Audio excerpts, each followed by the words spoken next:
รรยาของผมเธอชื่อเอ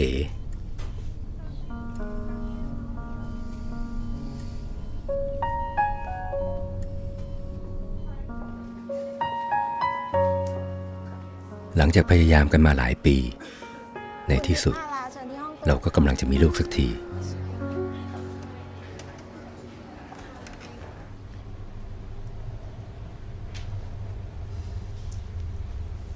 หมอรู้ว่าเป็นเรื่องที่ทำใจลำบากนะครับแต่ก็อยากให้คุณพ่อคุณแม่รีบตัดสินใจเลย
ความดันครับ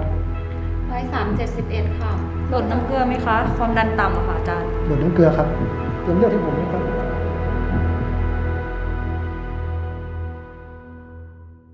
ไม่มีใครรู้จักความแข็งแกร่งของผู้หญิงคนนี้ดีเท่าผม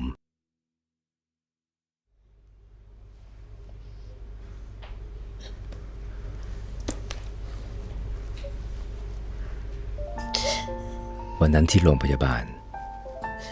หมอบอกกับเราว่าเอเป็นมะเร็ง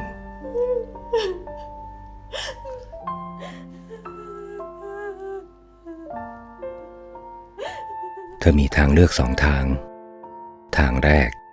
เธอมีโอกาสหายถ้ารักษาด้วยเคมีบำบัดแต่อาจจะมีผลต่อลูกในท้องซึ่งหมายความว่าลูกเราอาจจะต้องพิการหรือแท้ง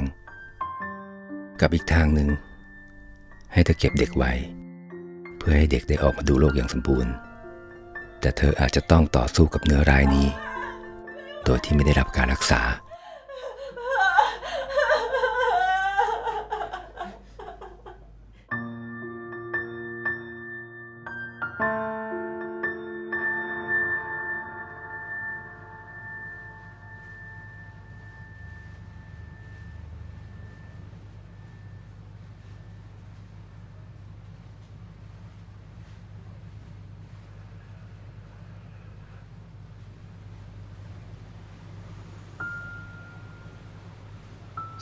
มาแม่ต่อให้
คุณมีอะไรจะอธิบายไหมอ๋อม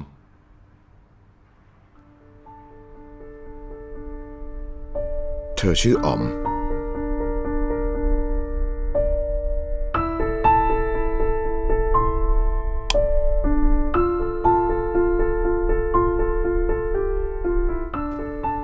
เธอมักมาเป็นคนแรกของออฟฟิศ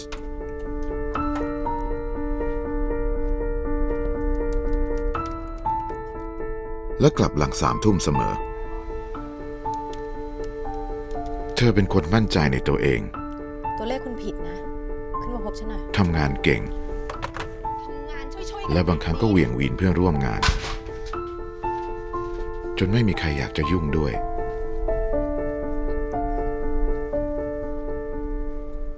ด้วยความที่เธอทำงานไม่ขาดตกบกพร่อง เธอจึงขอข้อตกลงที่จะไม่เข้ามาทำงานทุกวันศุกร์ ผมไม่แน่ใจว่าเธอไปไหน เพราะเธอไม่เคยบอกใคร หลายคนบอกว่า เธอเลี้ยงเด็กหนุ่มเอาไว้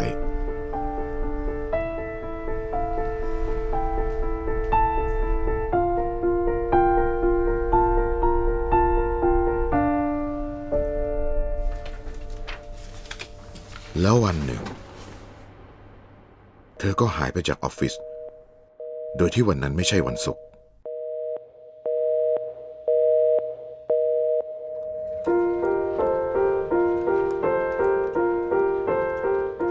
มีคนมาบอกผมว่า เธอไปกับเด็กหนุ่มคนนั้น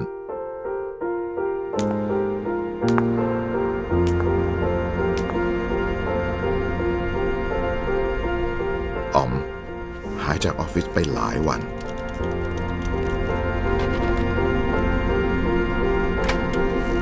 ค่ะหัวหน้าคะ ติดต่อคุณอ๋อมไม่ได้เลยค่ะ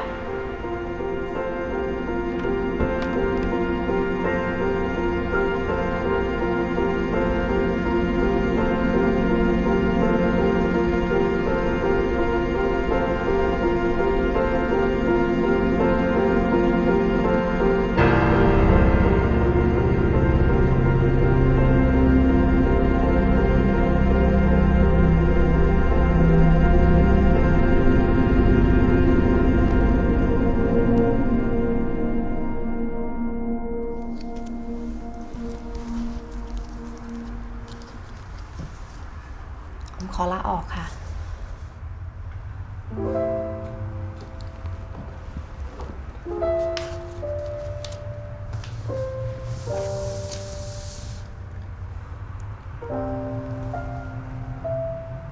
คุณอาจไม่เหมาะกับบริษัทนี้ก็ได้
ถึงคุณอุรชา จดหมายฉบับนี้ไม่ใช่จดหมายตักเตือนหรือต่อว่าแต่อย่างใด แต่คือจดหมายที่ทางเราอยากจะแสดงความขอบคุณที่ช่วยงานในบริษัทเราเป็นอย่างดีมาโดยตลอด ในฐานะบริษัทเราขอขอบคุณมาก นอกจากนั้น ผมอยากจะขอขอบคุณในฐานะเพื่อนมนุษย์ด้วยกัน ถึงความเสียสละของคุณ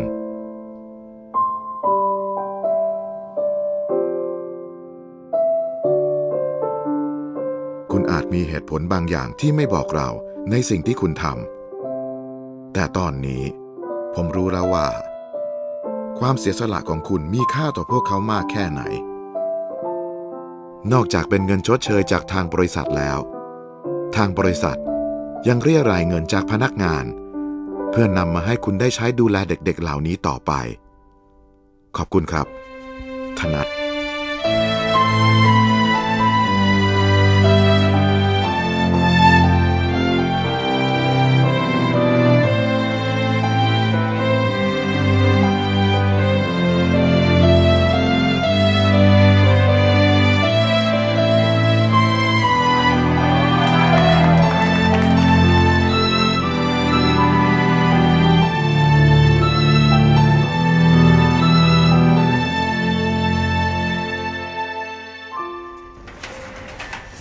พี่อ๋อง เอ้ย ครูครับ หลอดไฟข้างบนมันแตกครับ จ้าเดี๋ยวพรุ่งนี้ครูไปเปลี่ยนให้ ครับผม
พุธ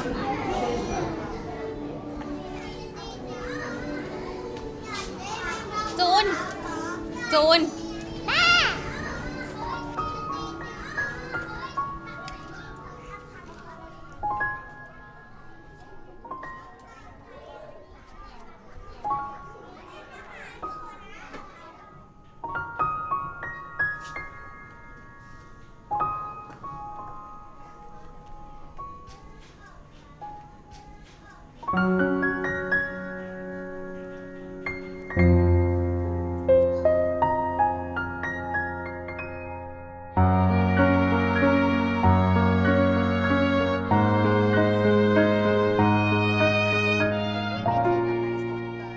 เธอชื่อเจน เป็นนักศึกษาปีที่ ราคาขายต่อหน่วย 4 เธอเป็นคนเก็บตัว ไม่สูงสิงกับใคร พอถึงเวลาเลิกเรียน เธอก็มักจะรีบกลับบ้านเร็วเสมอ จูน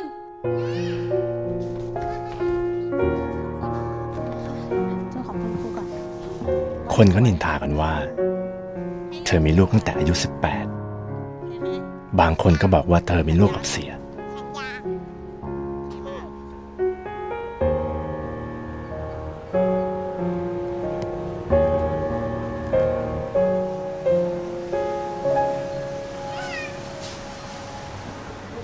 รับสอนเด็กเปล่า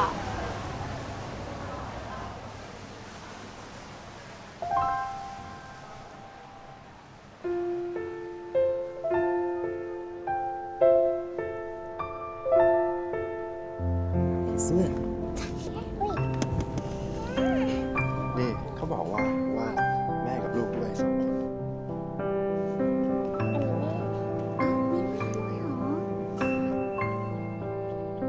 ใส่ที่ละแขนนะ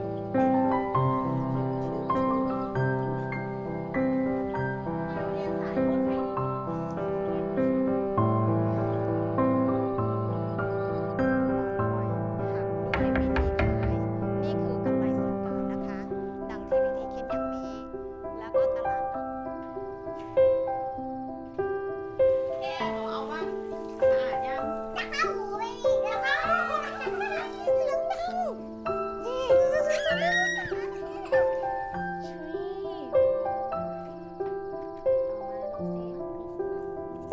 เธอเป็นผู้หญิงธรรมดาคนหนึ่ง ไม่ใช่คนสวย ไม่ได้โดดเด่นอะไร แต่รอยยิ้มที่เธอมีให้จูน มันทำให้เธอเป็นผู้หญิงที่สวยมากสำหรับผม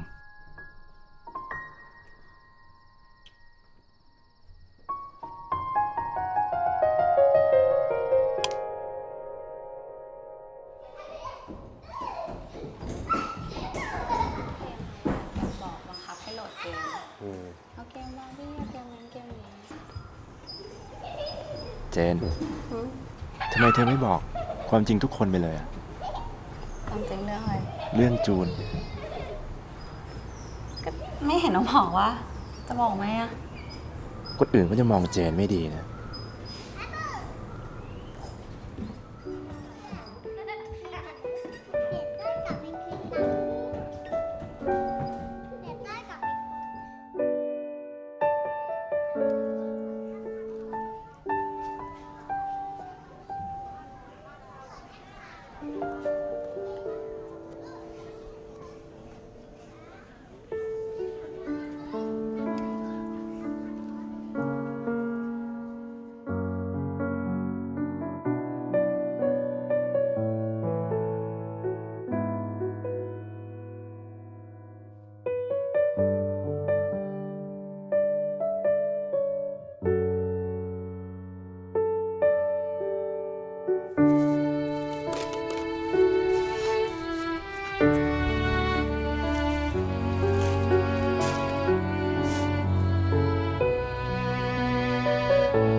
คนอื่นก็จะมองเจนไม่ดีนะ ให้คนอื่นเขามองเราไม่ดียังดีกว่ามองจูนไม่ดีปะ